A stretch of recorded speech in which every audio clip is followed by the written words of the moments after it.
I was sitting in my tiny studio apartment staring at my phone as it buzzed insistently on the coffee table. The name flashing across the screen made my heart stop. Mom. 2 years of absolute silence, and now this. My hands trembled as I reached for the device, wondering what could possibly make them break the wall they had built between us. The last time I saw my family, I was being accused of something so terrible, so unthinkable, that it shattered everything I thought I knew about love and trust.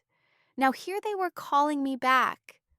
Before I dive into this story that changed everything, let me know where you are watching from in the comments below.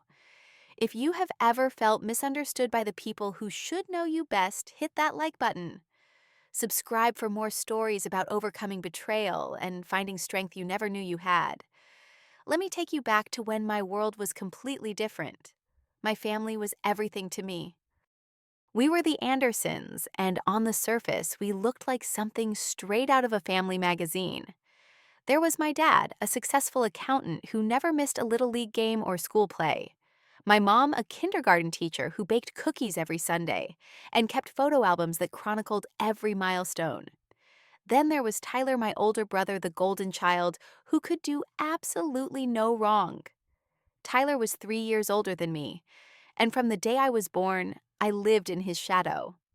Not that I minded, really. He was everything parents dream of in a son. Valedictorian in high school, full scholarship to medical school, and now a successful pediatric surgeon at the biggest hospital in our city. He was tall, handsome, charming, and had this way of making everyone around him feel special.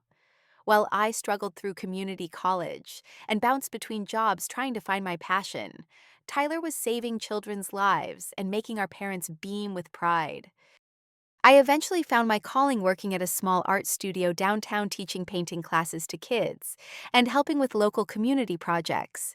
It did not pay much, and I was definitely not living the American dream like Tyler, but I loved what I did. Our parents supported me even if I could see the slight disappointment in their eyes when friends asked what their daughter was up to. Still, our family dinners every Sunday were sacred. We would gather around Mom's dining room table, sharing stories and laughing until our stomachs hurt. Everything changed when Tyler brought Courtney home. I will never forget that first dinner. Tyler had been dating someone new for about 6 months, and he was more excited about introducing her than I had ever seen him about anything. Courtney walked into our childhood home like she owned the place. She was stunning, the kind of beautiful that made you feel slightly inadequate just standing next to her. Long blonde hair that always looked professionally styled, perfect makeup, and clothes that probably cost more than I made in a month. She worked as a corporate lawyer at one of those downtown firms with names that took up entire building sides. During that first dinner, I tried so hard to make her feel welcome. I asked about her work, complimented her gorgeous dress, and shared funny stories about Tyler from when we were kids. But there was something in her eyes, a coldness that she eyed just for me. When Tyler or my parents were looking, she was all smiles and charm. But in those brief moments when their attention was elsewhere, I caught glimpses of something that made my skin crawl. The subtle dig started almost immediately. She would make comments about how nice it must be to have such a flexible schedule, implying that my job was not really a career. When I mentioned struggling to pay rent on my apartment, she would exchange meaningful looks with Tyler, as if my financial situation was somehow a character flaw.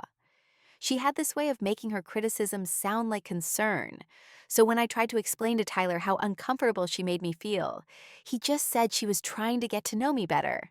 As the months went on, family dinners became a minefield. Courtney would arrive looking flawless, armed with stories about her latest legal victories and expensive purchases. She would ask me pointed questions about my love life, my career goals, my financial stability, always in front of my parents.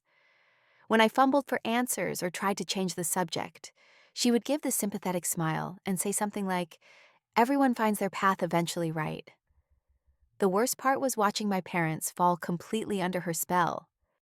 Dad would spend entire dinners asking her about different legal cases, fascinated by her intelligence and success. Mom would gush over her clothing and ask for advice about investments and retirement planning. Here was the daughter they had always wanted, the successful, polished woman who would give them beautiful grandchildren and make them proud at country club events. I tried talking to Tyler about how left out I felt, how Courtney seemed to go out of her way to make me look foolish. But my brother was completely smitten. He would brush off my concerns, saying I was imagining things or being too sensitive. According to him, Courtney was just a naturally confident person, and maybe I felt threatened because I was not used to being around someone so accomplished. That conversation hurt more than any of Courtney's little digs ever could. By Tyler's 30th birthday, I was determined to try one more time to build a bridge with Courtney. Maybe if I made a grand gesture, showed her how much Tyler meant to me, she would finally accept me into their perfect little bubble. Tyler's birthday party was going to be special. Mom had planned this elaborate celebration at the family home, inviting everyone from his medical school friends to our extended family. I had been working on his gift for weeks, a hand-painted portrait of our favorite childhood memory, the summer we built a treehouse in our backyard. I spent hours getting every detail perfect, from the way the sunlight filtered through the oak leaves to the determined expression on 8-year-old Tyler's face as he hammered boards together. When I arrived at the party that evening, the house was already full of people. Tyler was in his element, moving from group to group with that easy confidence that had always made him so popular. Courtney was by his side, absolutely radiant, in a red dress that probably cost more than my monthly salary. But what really caught my attention was the jewelry she was wearing, particularly a stunning diamond tennis bracelet that caught the light every time she moved her hand. She made sure everyone noticed it too. I watched her show it off to my mom and my aunt, explaining how Tyler had surprised her with it for their 18-month anniversary. It was obviously expensive, the kind of piece that belonged in a jewelry store window. She kept adjusting it on her wrist, making sure it was visible in every photo, every conversation. For the first time in months, Courtney was actually nice to me. When I arrived, she complimented my dress and asked about the painting I was carrying. She seemed genuinely interested in the work I had put into Tyler's gift, and I felt a surge of hope that maybe we could finally move past whatever weird tension had been building between us. During dinner, she even included me in conversations and laughed at my jokes. I thought maybe Tyler had talked to her, or maybe she had finally realized that we were going to be family, and decided to make an effort. After dinner, when Tyler opened his presents, I was so nervous about his reaction to the painting. But when he unwrapped it, his face lit up like Christmas morning. He actually got tears in his eyes as he studied every detail, remembering that perfect summer when we were just kids who thought we could build anything. The whole room gathered around to look, and for once I felt like I belonged. Even Courtney seemed impressed, telling everyone how talented I was, and how much work must have gone into creating something so personal. The party was winding down, people starting to clean up and say their goodbyes when everything went wrong. Courtney was in the kitchen helping my mom with dishes when she suddenly let out this strangled gasp. Her face went completely white as she looked down at her wrist, then frantically started looking around the floor and the sink everywhere. "My bracelet," she whispered, and then louder, "My bracelet is gone." The panic in her voice brought everyone running. Tyler immediately started searching moving chairs and crawling around on the floor. Dad was checking the dining room while Mom looked through the living room. I joined the search too, checking under cushions and behind furniture, anywhere the bracelet might have fallen. But after 20 minutes of looking everywhere, it was nowhere to be found. Courtney was crying now, these delicate tears that somehow made her look even more beautiful. Tyler was holding her, promising they would find it, that maybe it had just fallen off in his car or something. That bracelet was worth more than $15,000, she kept saying. It was irreplaceable. That is when Courtney suddenly stopped crying and looked directly at me. "Wait," she said slowly, like she was just remembering something important. "Savannah, you were in the kitchen earlier, right? When I was showing your mom how to make that salmon glaze." I nodded, confused about where this was going. Of course I had been in the kitchen. So had about 10 other people throughout the evening. "You bumped into me," she continued, and now everyone was looking at me. Remember you were reaching for something in the cabinet above the sink and you kind of knocked into my arm. I did remember that. I had been trying to grab some serving spoons Mom needed, and yes, I had accidentally bumped Courtney's elbow. I had apologized immediately, and she had laughed it off, saying no harm done. But now she was looking at me with this expression I had never seen before, like pieces of a puzzle were falling into place in her mind. Courtney, Tyler said carefully, "What are you thinking?" She took a shaky breath like she did not want to say what she was about to say. "I just remember thinking it was strange how you were looking at my bracelet earlier, Savannah. During dinner, I caught you staring at it a few times. And I know things have been difficult for you financially." The room went completely silent. I could feel every eye on me, could see the confusion and growing suspicion on faces that had known me my entire life.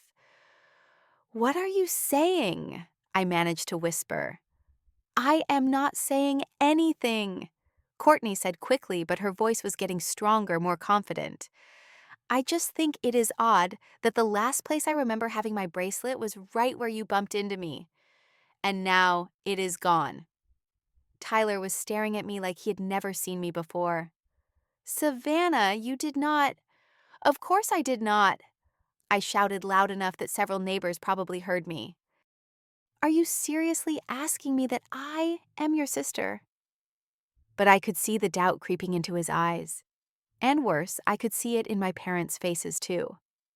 Mom was looking back and forth between Courtney and me like she was trying to solve a math problem. Dad was just standing there with this horrible expression, like the daughter he thought he knew was disappearing right in front of him. "Let me check my purse," I said, grabbing my bag from the counter. "Look through it. Look through my coat pockets. Search my car if you want." I dumped everything out of my purse right there on the kitchen counter. Wallet, keys, phone, lipstick, the usual random stuff that accumulates at the bottom of bags. No bracelet.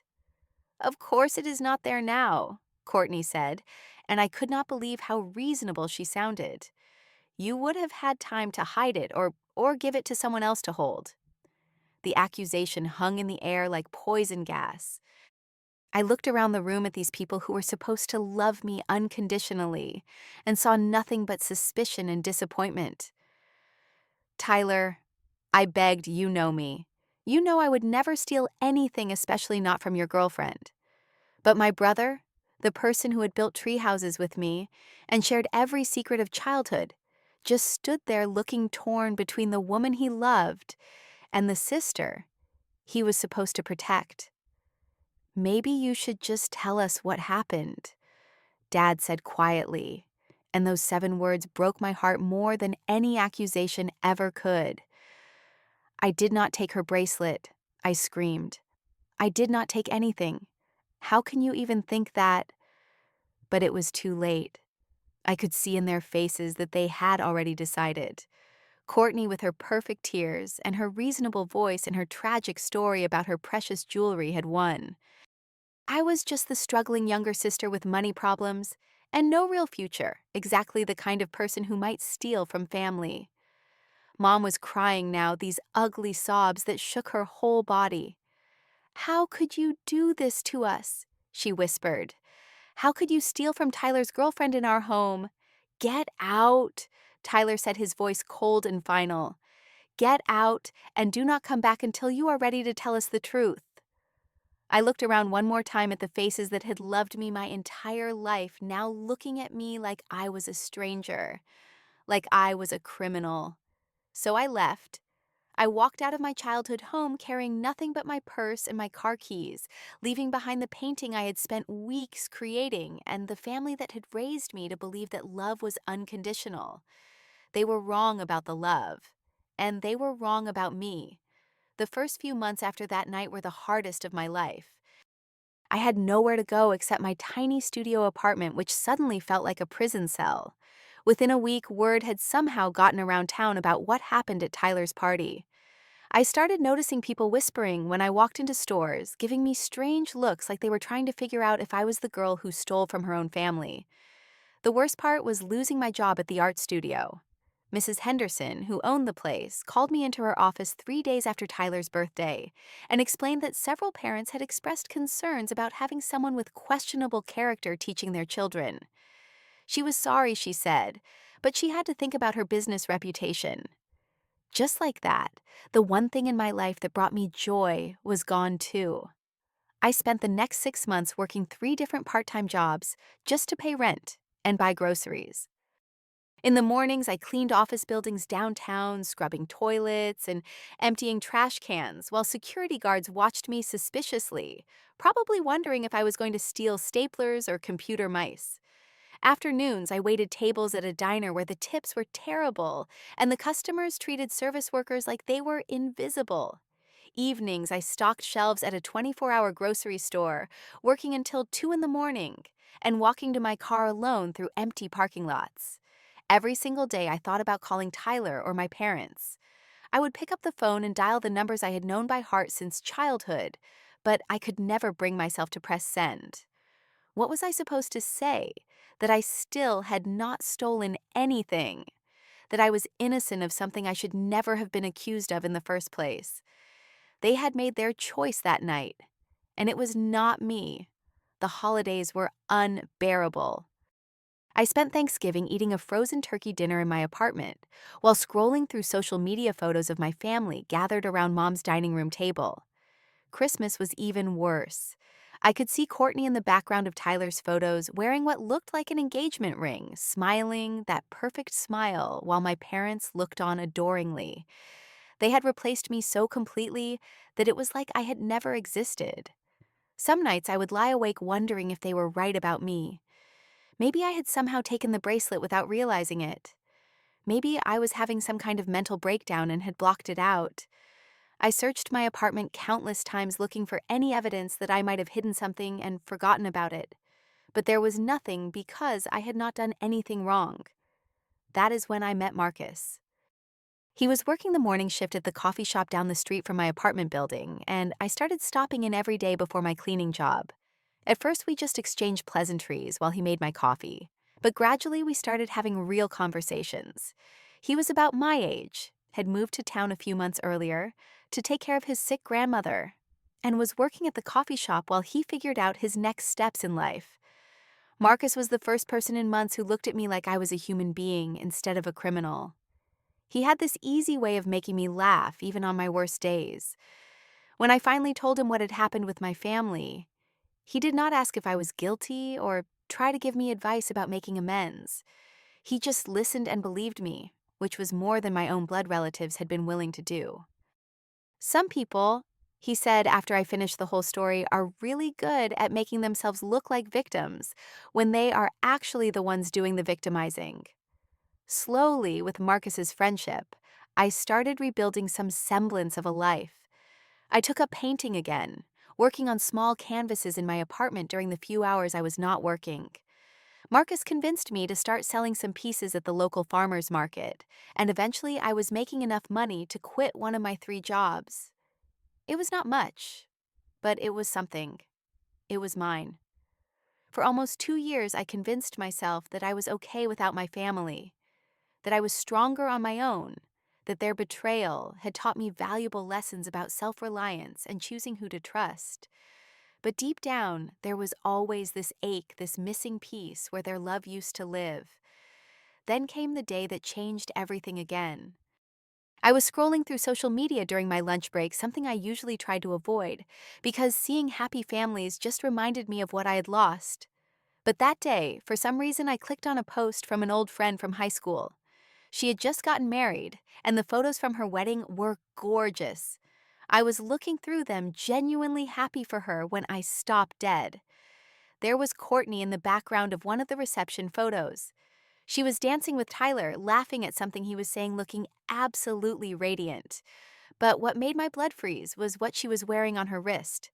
The diamond tennis bracelet.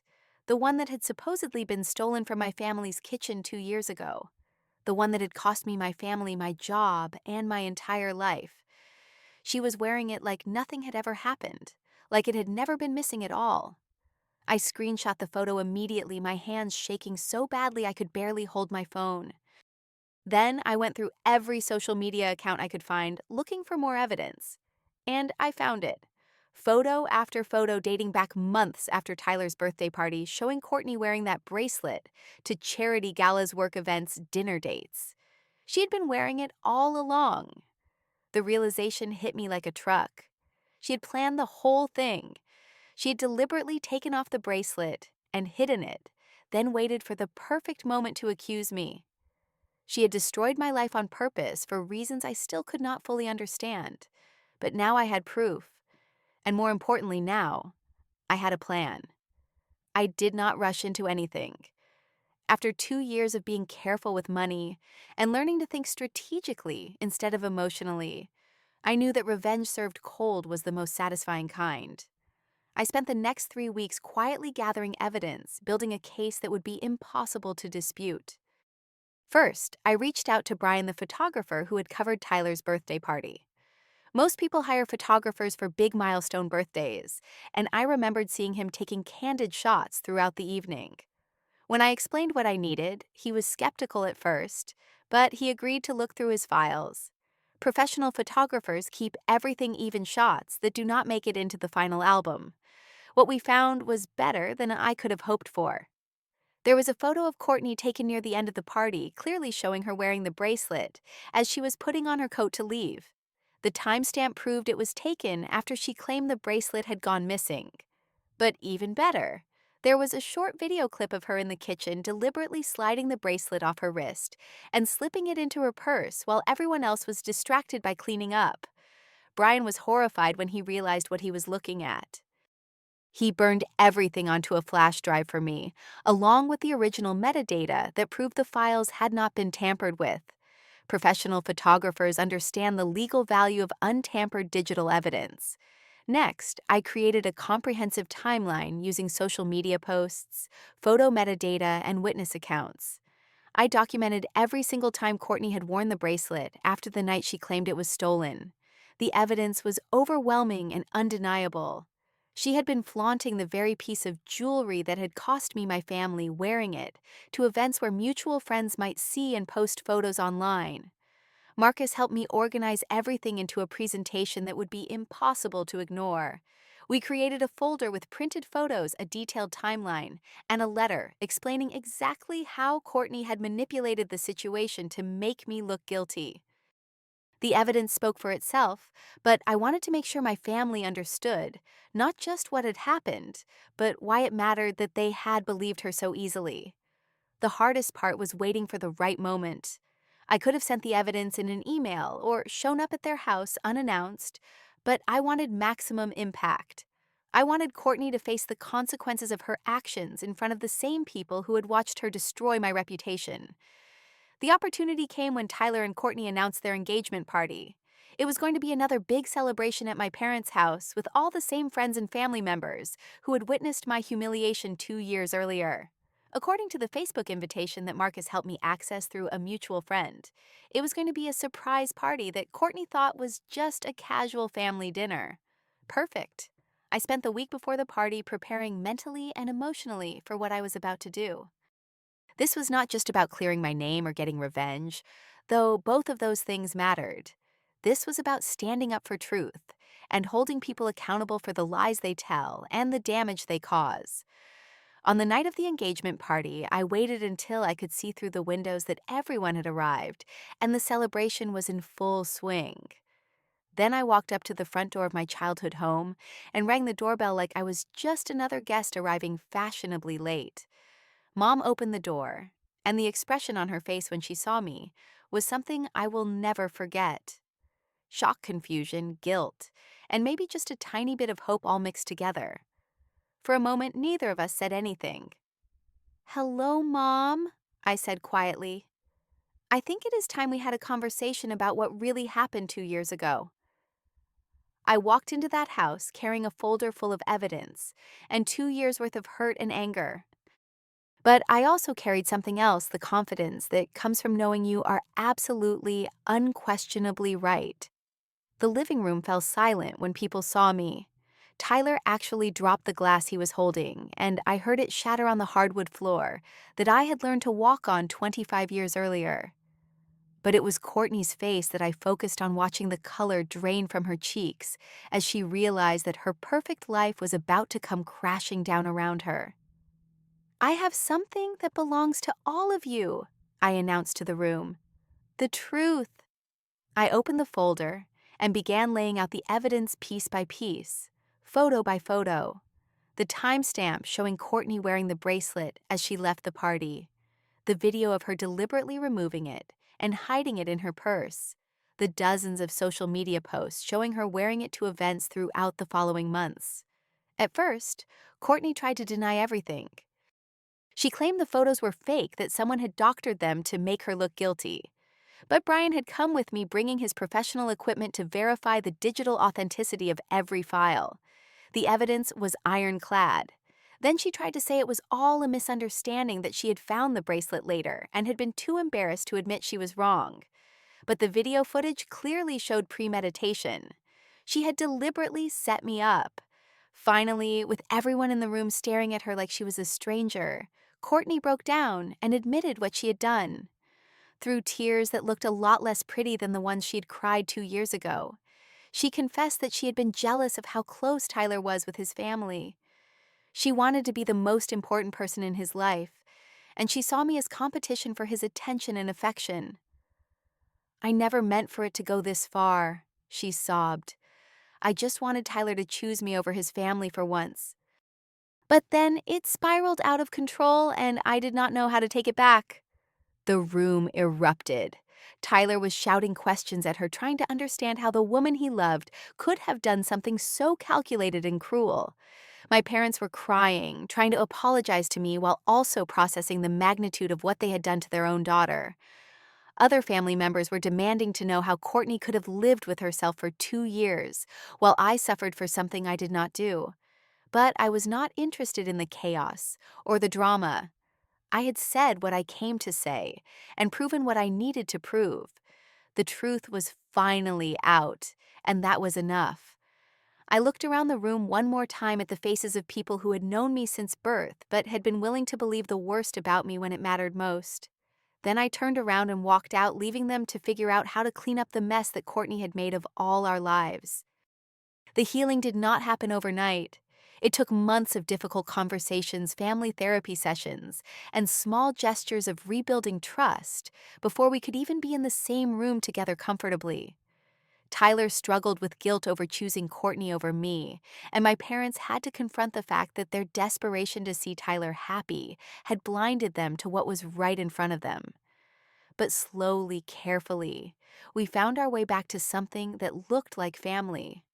It was different than before, more honest and less naive, but in some ways, it was stronger. We had learned that love without trust is meaningless, and that trust has to be earned back after it is broken. Tyler ended his relationship with Courtney that night and spent months in therapy trying to understand how he had been manipulated so completely. He wrote me letters, long, heartfelt apologies that acknowledged not just what he had done wrong, but why it had been wrong. He had to learn how to be my brother again, instead of just someone who shared my parents. My parents struggled the most with what they had done. They had raised me to believe that family stands by each other no matter what, and then they had abandoned me the moment things got difficult. It took time for them to understand that saying sorry was not enough, that they needed to examine why they had been so ready to believe I was capable of theft and betrayal. As for me, I learned that surviving betrayal by the people you love most does not just make you stronger. It teaches you things about yourself that you never knew you needed to know. I learned that I could take care of myself, that I could build a life from nothing, that I could stand up for truth even when it was terrifying. I kept my job at the farmer's market and eventually opened a small gallery downtown. Marcus and I grew closer during those months of family reconciliation, and what started as friendship developed into something deeper and more meaningful. He had been there during my worst moments, and he was still there when things started getting better. My relationship with my family now is built on a foundation of hard-won honesty instead of assumed loyalty. We do not take each other for granted anymore, and we have learned to ask difficult questions, instead of making comfortable assumptions. It is not perfect, but it is real in a way that our old relationship never was. Sometimes, the most painful experiences in life teach us lessons we could never learn any other way. Being falsely accused forced me to discover strength I did not know I had. Losing my family taught me the difference between people who love you unconditionally and people who love you only when it is convenient. Fighting for the truth showed me that integrity is not something that can be taken from you, even when everything else is. The bracelet that caused so much pain turned out to be worth far less than the self-respect I gained by refusing to accept blame for something I did not do. And the family that abandoned me learned that real love requires faith, especially when that faith is tested by someone who wants to destroy it. What happened to me was not fair, and the 2 years I lost with my family can never be given back. But sometimes the worst betrayals lead us to discover the best parts of ourselves. Sometimes losing everything is the only way to find out what really matters. If you have ever been falsely accused or felt like the people who should believe you most are the ones who doubt you instead, I want you to know that your truth is worth fighting for. It might take time. It might be painful, and you might have to stand alone for a while, but the truth always finds a way to surface. Have you ever had to fight for your innocence when everyone around you assumed you were guilty? Share your story in the comments below and let others know they are not alone. If this story resonated with you, please hit that like button and subscribe for more real-life stories about overcoming betrayal and finding strength in the darkest moments. Share this video with anyone who needs to hear that their truth matters, no matter how many people try to silence it. Thank you for listening to my story and for believing that family means more than blood. It means standing by each other when it counts. I hope you find the courage to fight for your truth, whatever that might look like in your own life. Until next time, remember that sometimes the people who test your faith the most are the ones who teach you what real faith looks like.